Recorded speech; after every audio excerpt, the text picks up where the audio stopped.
Hello viewers, welcome to our YouTube channel. In this video, I'm going to teach you the chapter Federalism, which is the second chapter of Civics. In the previous chapter, you studied power sharing. Now, among the forms of power sharing, you read about vertical structure or vertical layer of government, that is the central government and the state government.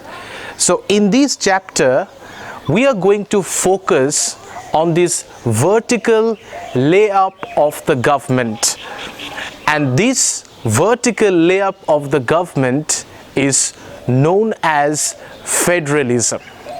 So let's get started. In the previous chapter of power sharing, you studied two cases, one from the country Belgium and another from Sri Lanka. Now, in Belgium, there were different communities of people, and the Belgian constitutions gave equal representations to the French-speaking people and the Dutch-speaking people. Separate state government was formed. Now, the state government was in existence in Belgium, but it was kind of subordinate to the central government. That means the state government that was prevalent in Belgium did not have its autonomous power. It worked under the order of the central government. In 1993, the Constitution of Belgium gave special powers to the state government, and that means the state government no longer remained subordinate to the central government in Belgium. The state government got constitutional sanction in 1993 to work autonomously. So Belgium followed the structure of federalism. Whereas in Sri Lanka, the Sri Lanka still continues the unitary system, where the power is concentrated in the central government. The Tamil leaders, they are struggling, they are fighting for the federal structure, but it's still not happened. What is federalism? Now, federalism is a system of government whereby the power is divided between the central government or the union government and the state government. So the power sharing is the very spirit of federalism, and that is why you were to study the chapter power sharing in the previous chapter. So power sharing is the very spirit of federalism. Without power sharing, there is no way we can have federal structure of government. So federalism means where the power is divided between the central government and the provincial government. There has to be two or more tiers or level of government in federal structure. And how is it different from the unitary system of government? In the unitary system of government, there is only one level of government, or even if there is a provincial or state government, that government remains subordinate to the central government. That means the state government or the provincial government has to work according to the order passed on by the central government. So federal government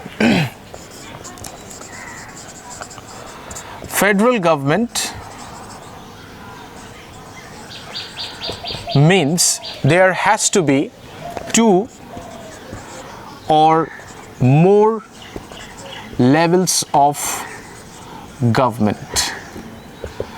So the government should be, there has to be two or more levels of government. The power should be shared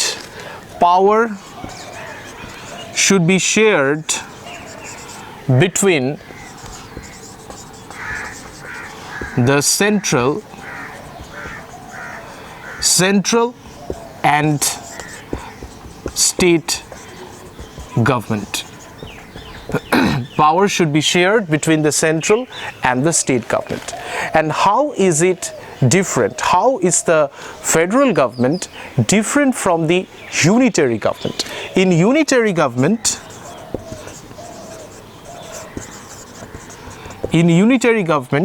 there is only one level of government.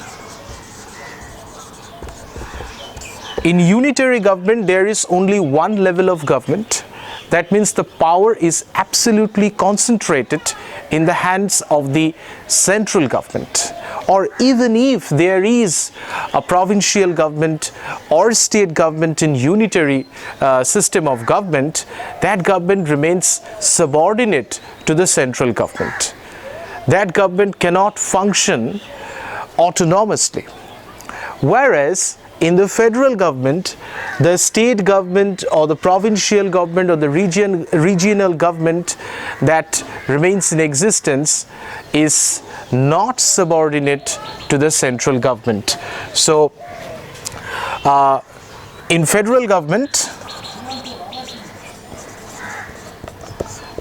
state government is not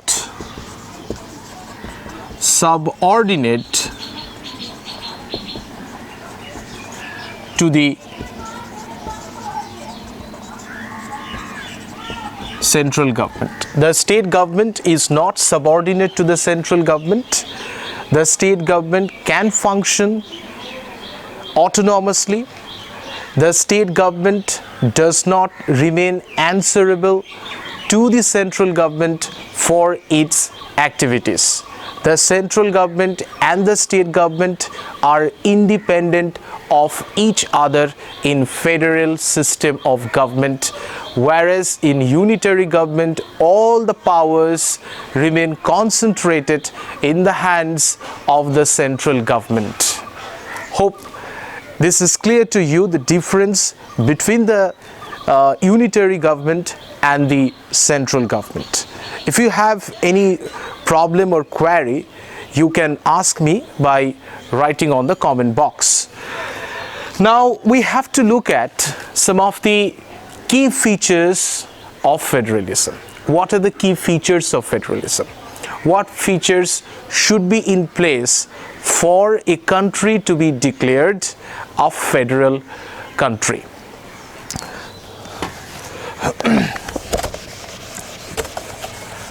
So we will see the key features of federalism.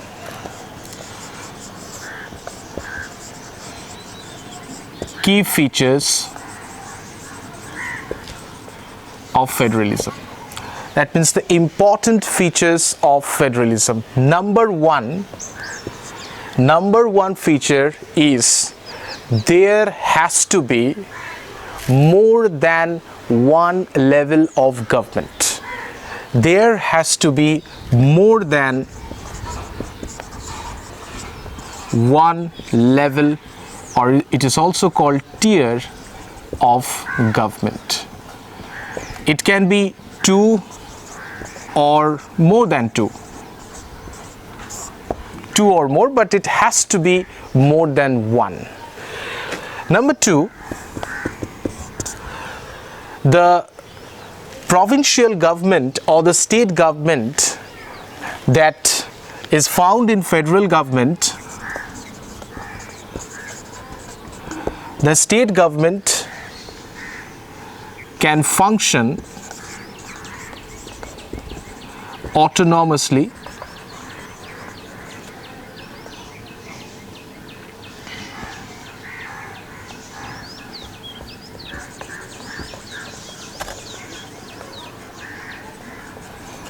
That means the state government does not remain subordinate to the central government.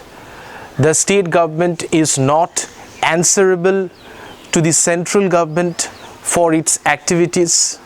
The central government and the state government, they remain independent of each other. Number 3, so there are at least 2 levels of government: central or the union government, and the state or the provincial government. Now, both these government, the central government and the state government, they rule the same citizens in a country. For example, in India, we have central government or the union government, and the head of the central government is known as the Prime Minister, and the head of the state government is known as the Chief Minister. Now, as for the powers and functions of these 2 levels of government, these are clearly specified or mentioned in the constitution of the respective country. So what should be the powers or functions of the central government, and what should be the powers and functions of the state government are clearly specified in the constitution. They have separate jurisdiction, although they rule the same citizens in the country, but they have a separate jurisdiction. So separate jurisdiction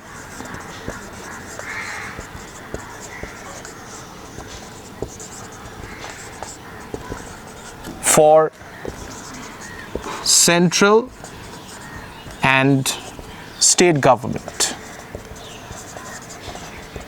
Jurisdiction means a particular geographical area over which someone has a legal authority. So all these levels of government have separate jurisdictions, and these are clearly specified or mentioned in the constitution. Number 4,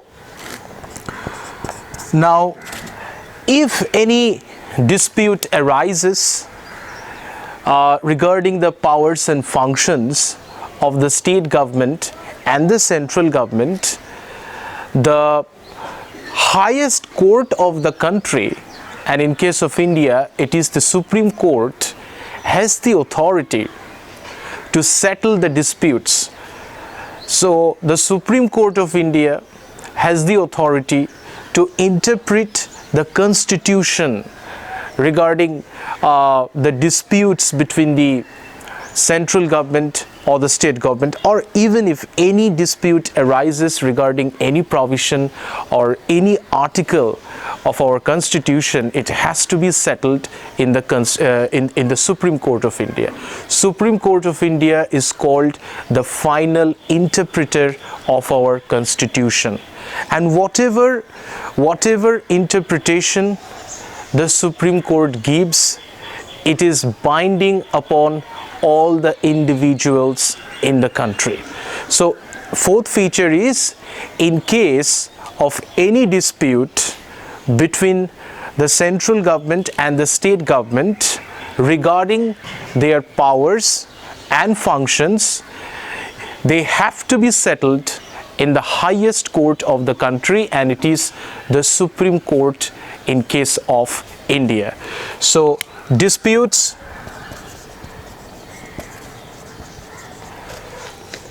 between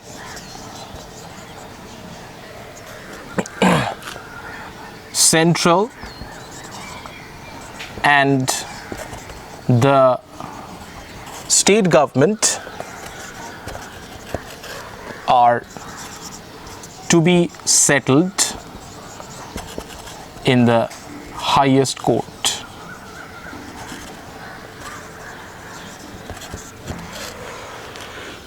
And there is another feature of federalism,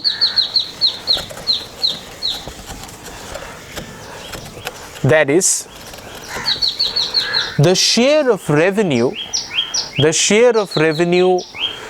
of the central government and the state government are also specified in the Constitution of India or in the Constitution of any federal country.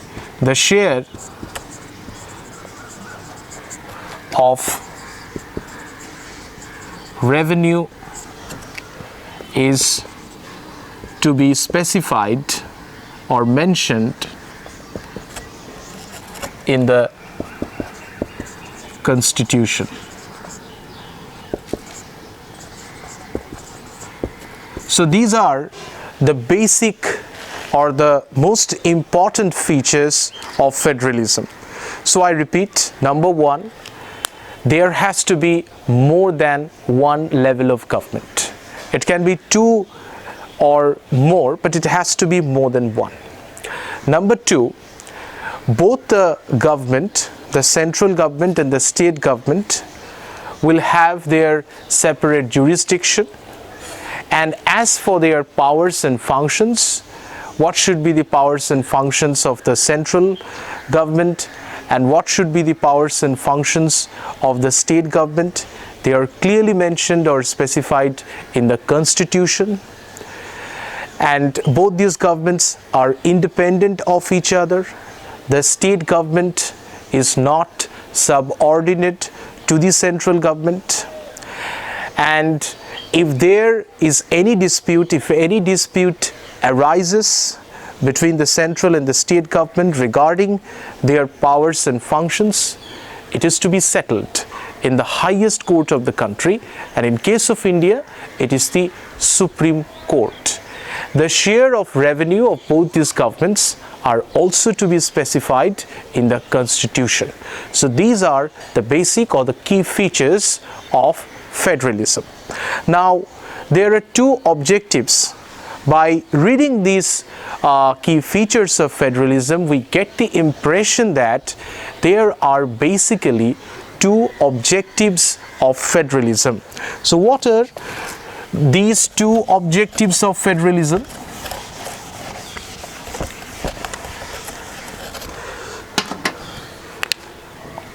There are two objectives of federalism. Number one is to maintain national unity. So maintain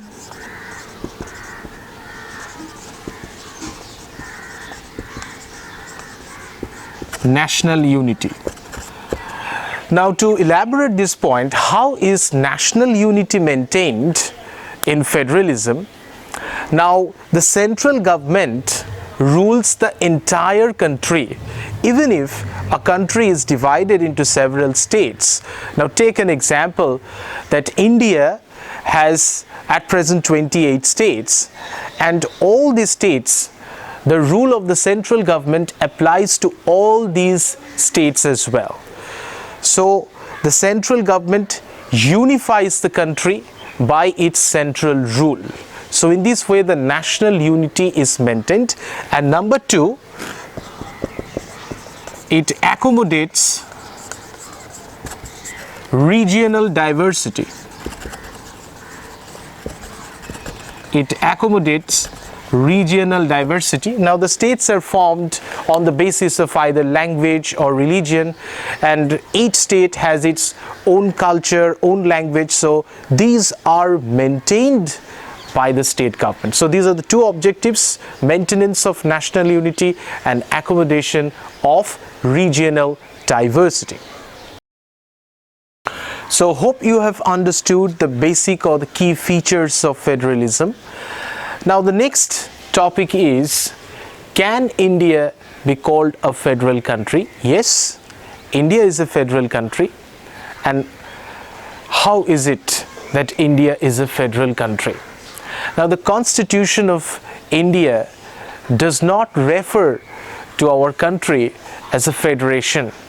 The Constitution declared India as a union of states. The Constitution does not mention India to be a federation, but it declares India to be a union of states. But still, we can call India a federal country. How? Because the key features of federalism that I have discussed a little while ago apply to India. Now the structure of India is based, the democratic structure of India is based on the principles of federation. Now, in India, we have more than one level of government. In fact, we have 3 tiers or 3 levels of government in India. The central government or the union government, and the head of which is the Prime Minister. The state government, the head of which is the Chief Minister, and the local self-government. So in India, we have 3 levels of government. So the first feature that was in the federalism, that it has to be more than one level of government, and we have 3 levels of government. And it was also stated that the powers and functions of each level of government should be clearly specified in the constitution, and it happens in India as well.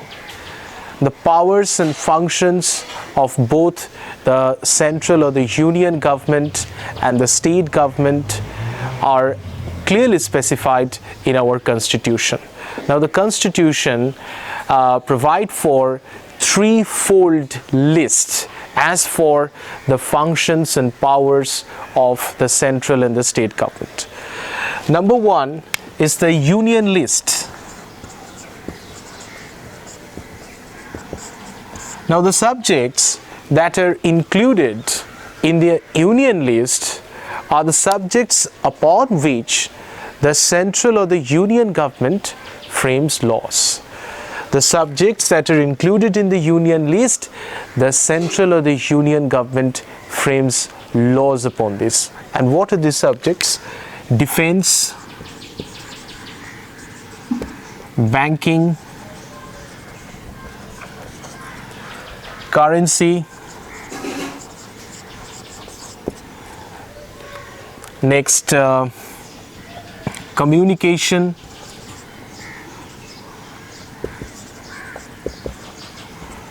so defense, banking, currency, communication, foreign affairs,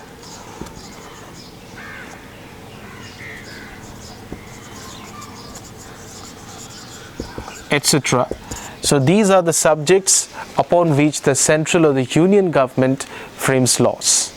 The state government has no authority on these subjects. Now, these subjects are of national importance. The central government frames laws on those subjects that are of national importance. The central government looks after the things of national importance, and these are national issues of our country. Second is the state list. So as the name suggests, the subjects that are included in the state list, it is the state government. It is the state government that frames laws upon these subjects. And what are these subjects? Trade, police, agriculture, irrigation.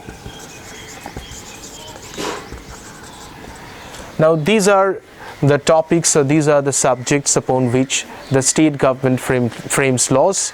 The central government does not frame laws on these subjects.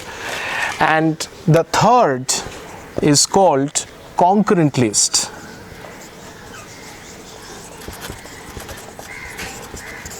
Now, there are some subjects which are of common interest.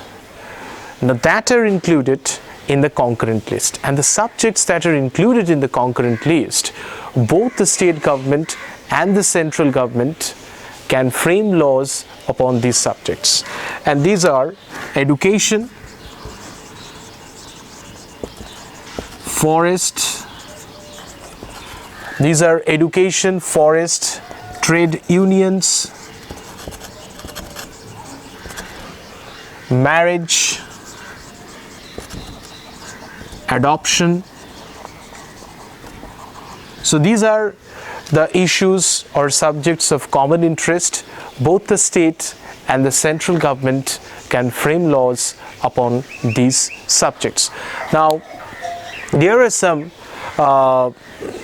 some topics or subjects that are not included in this in any of this list. For example, the computer software that came into India or developed well after the Constitution of India came into force.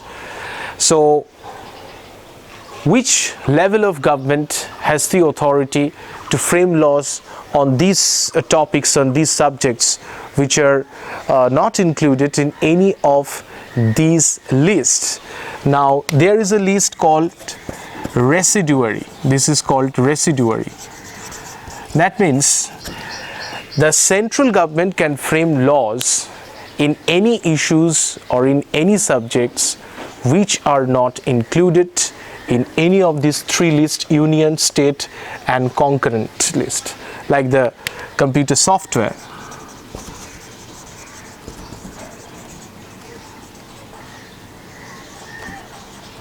And it is the authority of the central government to frame laws. So central government can frame laws on any subject it may choose to, which is not included in any of the three lists: union, state and concurrent list, and this is called residuary list. So I hope you have got it. What are the powers and functions of these both levels of government and how they are specified in our constitution. Now, in India, there are small areas or provinces which have not got the status of a state, because these are so small that they cannot become a state, and nor could they be joined or annexed with other states. These are called union territories, such as Lakshadweep,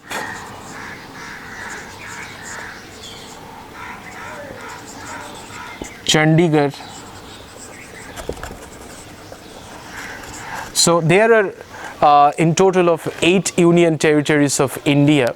Now these areas are very small that they could not become an independent state, nor could they be joined with another state, and there is no state government in these provinces, and they are called union territories.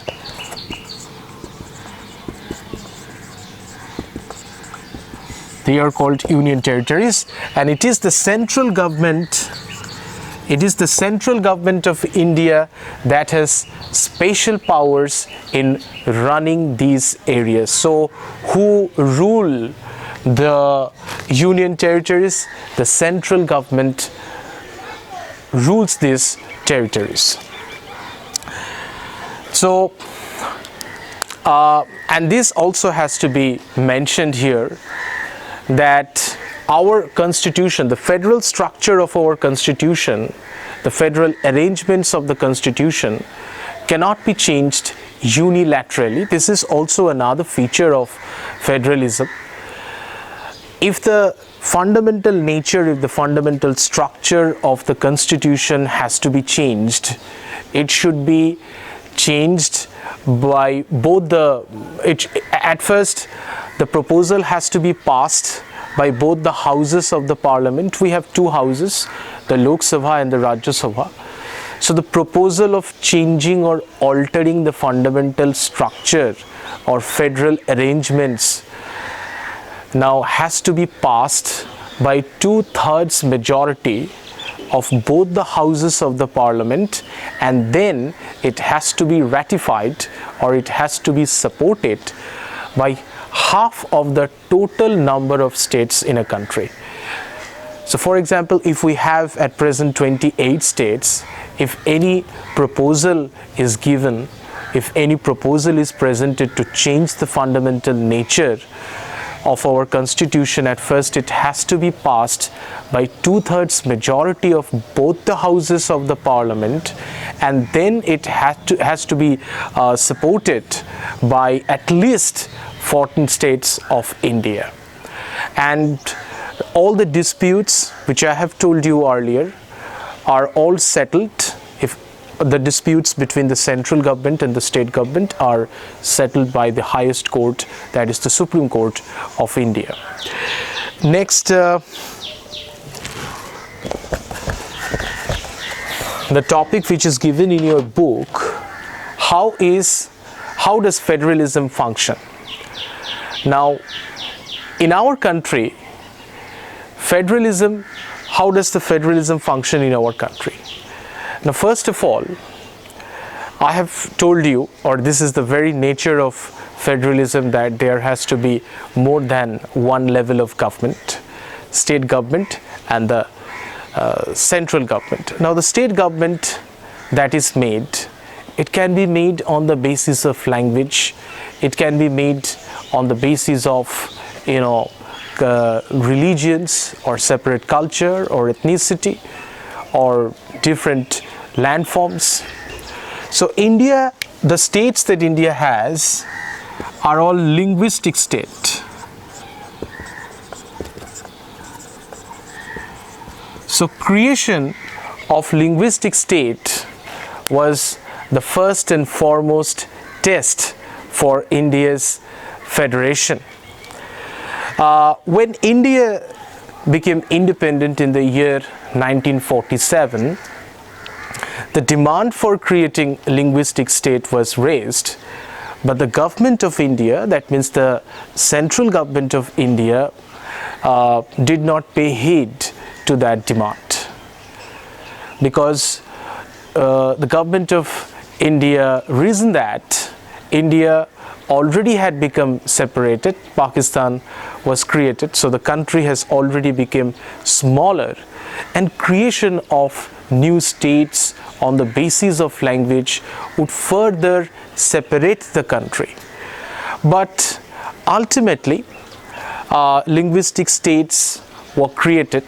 Now in 1947, if you look at the map of India, in 1947 India did not have so many states that it has now.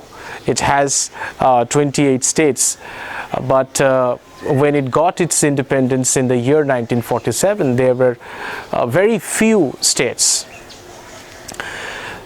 But the government realized that creation of states on the basis of language would make the administration a lot easier, and on the other hand, it would maintain regional diversity as well. So ultimately, all the states that have been created in India are mostly on the basis of language, so they are called linguistic states. So linguistic state means states that have been created on the basis of language. That means people who speak the same language, they should live in a single state. For example, the state of West Bengal, here the majority people speak Bengali language. In Tamil Nadu, the majority people speak Tamil language. So in this way, the states are created on the basis of language. Now, there are some other states in India which have not been created on the basis of language, such as Nagaland, Uttarakhand or Jharkhand. So they have been created due to some geographical differences or ethnicity. So this is linguistic state. Now the next structure is language policy.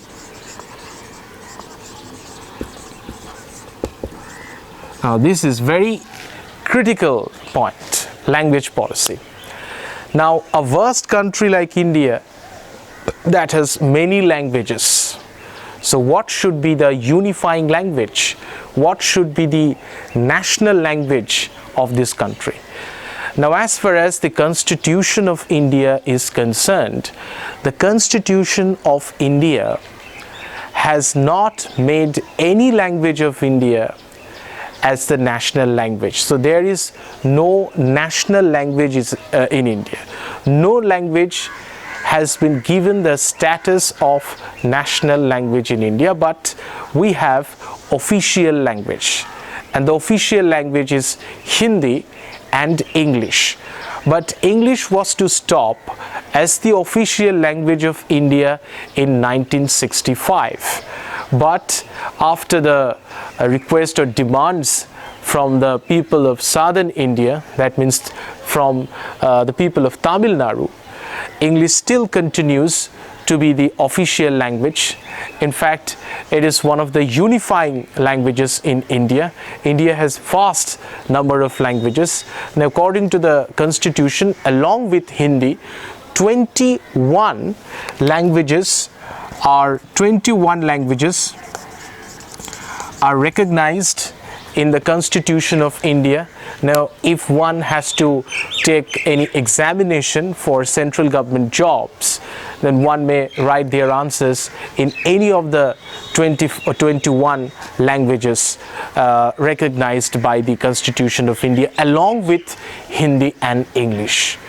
So we have no national language, but we have an official language, that is Hindi and English for the central government.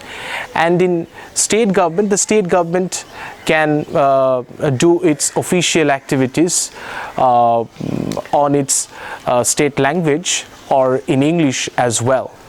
But the leaders of India took the language policy very cautiously, unlike the Sri Lankan government. And we studied, or we read earlier in the previous chapter, that in Sri Lanka, Sinhala language was declared to be the national language, and this enraged the Tamil people. But that was not the case in India. In India, we do not have any national language. We only have an official language. The next is restructuring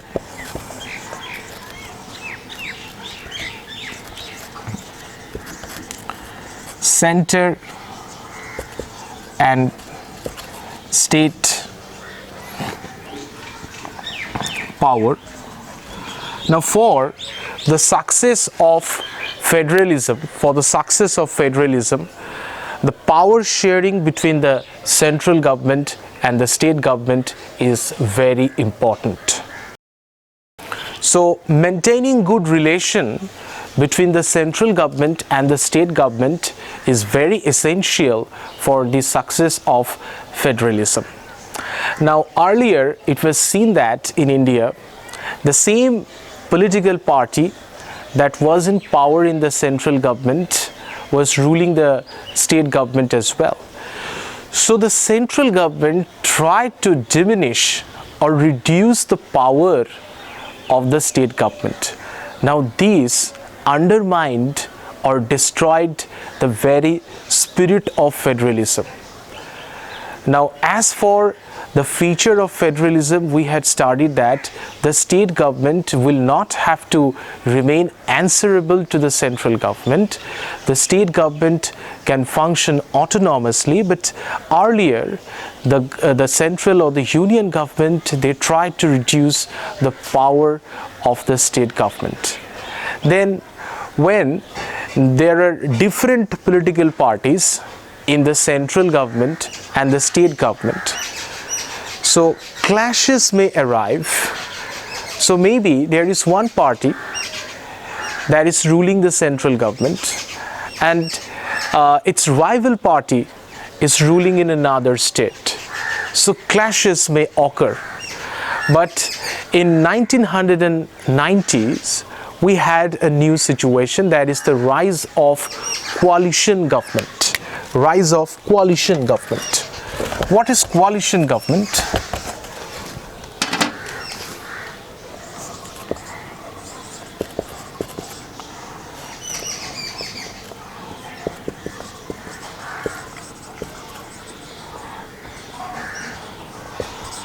Now, when no single party win the majority number of vote, majority means one more than half of the total number of seats polled. So when no single party win the majority number of votes, 2 or 3 like-minded parties come together and form the government. It happened in India in 1990s when no single political party won majority. So more than two or three parties, the National Party and the Regional Party, they had to come together and form the government. This is known as coalition government, when more than two or three parties, they come together to form the government.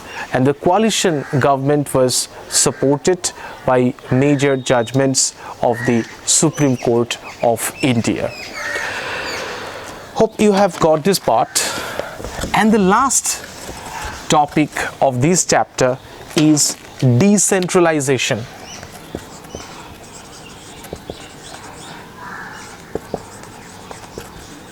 What is decentralization?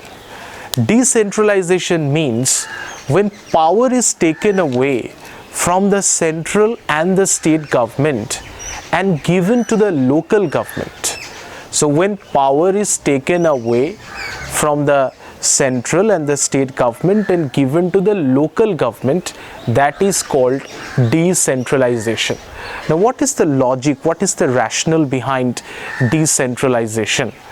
Now, India has been divided into several states, and all these states have separate government known as the state government. Now, there are some states which are very large in size and they have many internal diversities. So, there are many issues, many problems which are best settled at the local level by the local people. So there are lots of issues or problems which the state government or the central government may not know. So it is the local people who have better knowledge of these problems than the state or the central government.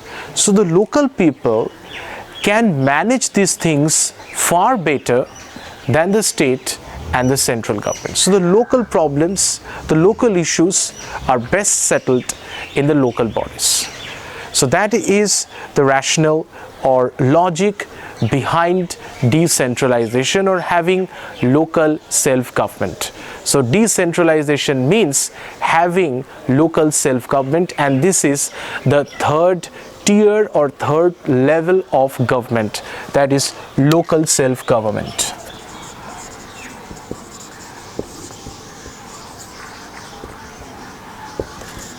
So decentralization means when power is taken away from the central and the state government and given to the local bodies, and having local self-government. And how is the structure of local self-government? Local self-government is basically divided into two structures, rural and urban. In rural areas, it is known as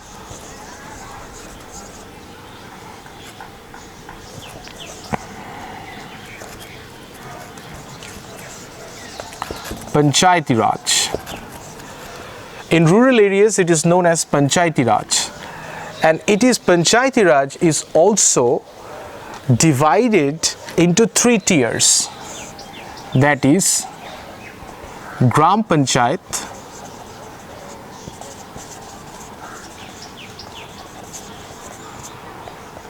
Panchayat or block Samiti or Mandal, and third tier is Zila or district Parishad.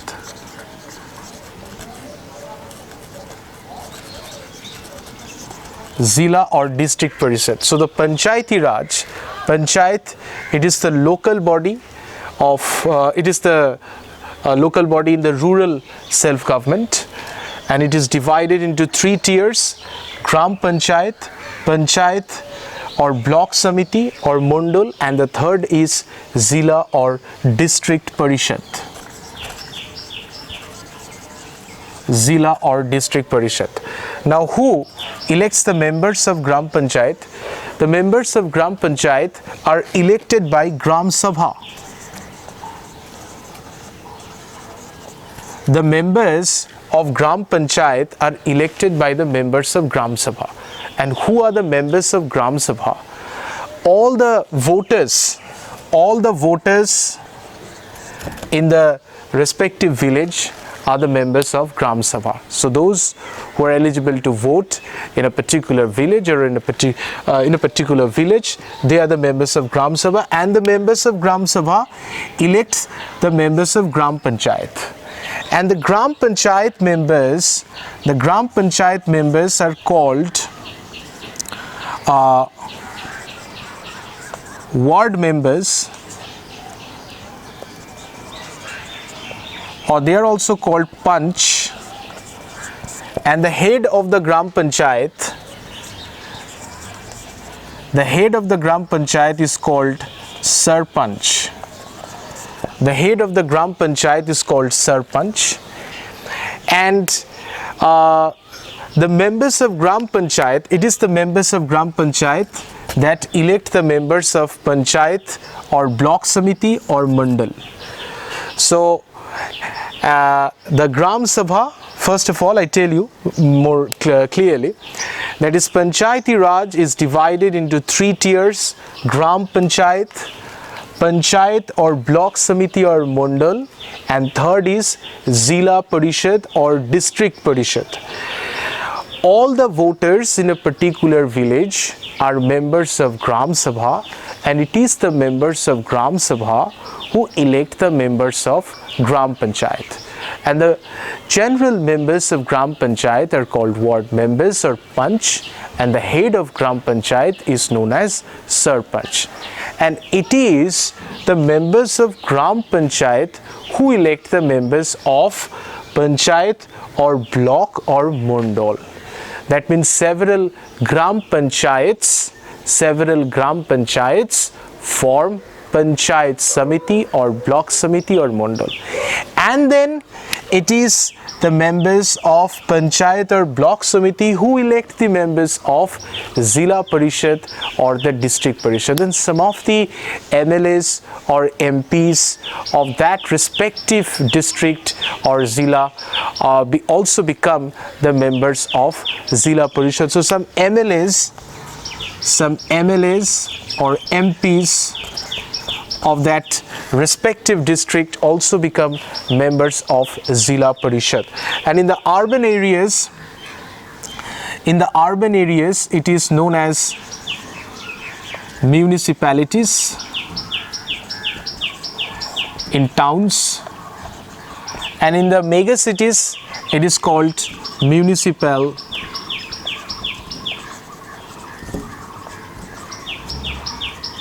corporation. And the members of municipalities are called councillors, and the head of municipality is known as chairman, and the head of municipal corporation is known as mayor. So these are the local self bodies in India. In rural areas it is known as Panchayati Raj, in urban areas it is municipalities or municipal corporation, and the head of the municipal corporation is mayor. Mayor is also called the first citizen of our city, and the head of the municipalities is known as the chairman. So hope you have understood this chapter, and if you still have any questions from this chapter, you may ask me by writing on the comment box, and I shall be very happy to respond to you. And thank you for watching.